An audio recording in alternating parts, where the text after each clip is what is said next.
Good afternoon from San Pedro, California. I really didn't know what to study today, and I've never studied Haggai, the prophet Haggai, but the Lord had me open the Bible, and here it is, and it's screaming at me. So, Haggai. The purpose was to call people to complete the rebuilding of the temple. The author is Haggai. And here's the Bible study. Pressures, demands, expectations, and tasks push in from all sides and assault our schedules. Do this, be there, finish that, call them. Everyone seems to want something from us. Family, friends, employer, school, church, clubs. Soon we have little left to give as we run out of energy and time. We find ourselves rushing through life, attending to the necessary, the immediate, and the urgent. The important is all too often left in the dust. Our problem is not the volume of demands or lack of scheduling skills, but the values. What is truly important to us? Our values and priorities are reflected in how we use our resources, time, money, strength, and talent. Often our actions belly our words.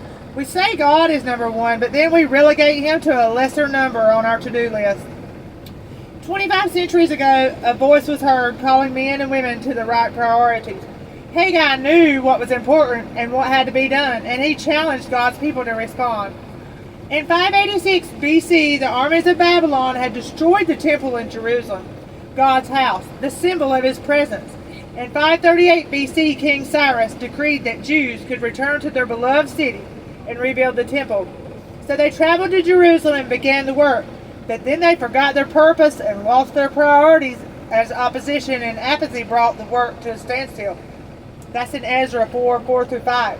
Then Haggai spoke for God, calling them back to God's values. Why are you living in luxurious houses while my house lies in ruins? Haggai 1:4. The people were more concerned with their own needs than with doing God's will, and as a result, they suffered. Then Haggai called them to action. This is what the Lord of Heaven's army says. Look at what's happening to you. Now go up into the hills, bring down timber, and rebuild my house. Then I will take pleasure in it and be honored, said the Lord. That's in Haggai 1:7-8. And God's message through his servant Haggai became the catalyst for finishing the work. Although Haggai is a small book, it is filled with challenge and promise, reminding us of God's claim on our lives and our priorities. As you read Haggai, imagine him walking the streets and alleys of Jerusalem, urging the people to get back to doing God's work. And listen to Haggai speaking to you, urging you to reorder your priorities in accordance with God's will. What has God told you to do? Put all else aside and obey him. On August 29th of the second year of King Darius' reign, the Lord gave a message through the prophet Haggai to Zerubbabel, the son of Shealtiel, governor of Judah, and Jeshua, son of Jehozadak, the high priest. This is what the Lord of Heaven's army says. The people are saying the time has not yet come to rebuild the house of the Lord. Then the Lord sent this message through the prophet Haggai. Why are you living in luxurious houses while my house lies in ruins? This is what the Lord of Heaven's army says. Look at what's happening to you. You have planted so much, but have very little harvest. You eat, but you're not satisfied. You drink, but you're still thirsty. You put on clothes, but cannot keep warm. Your wages disappear as though you were putting them in pockets filled with holes. Study note 1:3-6. God asked his people how they could live in luxury when his house was lying in ruins. The temple was the focal point of Judah's relationship with God, but it was still in great need of repair. Instead of rebuilding the temple, the people were putting their energies into beautifying their own homes. The harder the people worked for themselves, however, the less productive they were because they were ignoring their spiritual lives.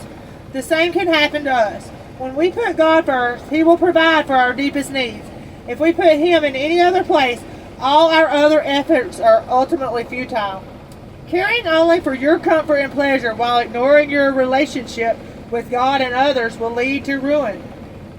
Because the people had not given God first place in their lives, their work was not fruitful or productive, and their material possessions did not satisfy. While they concentrated on building and beautifying their own homes, God's blessing was withheld because they no longer put Him first. Moses had predicted that this would be the result if the people neglected God in Deuteronomy 28:38. Judah's problem was misplaced priorities. Like Judah, we may get our priorities involving work, family, and God out of order. Jobs, homes, vacations, and leisure activities may rank higher on our list of importance than God and our families.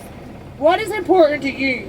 Where is God on your list of priorities? If He's not first, what can you do to reorder your priorities? Alright, I love y'all. Have a blessed day. I'm going to dig into this for myself, and I encourage you to read the Book of Haggai and check your priorities today. I love y'all. Have a blessed day. As for me and my truck, I shall serve the Lord.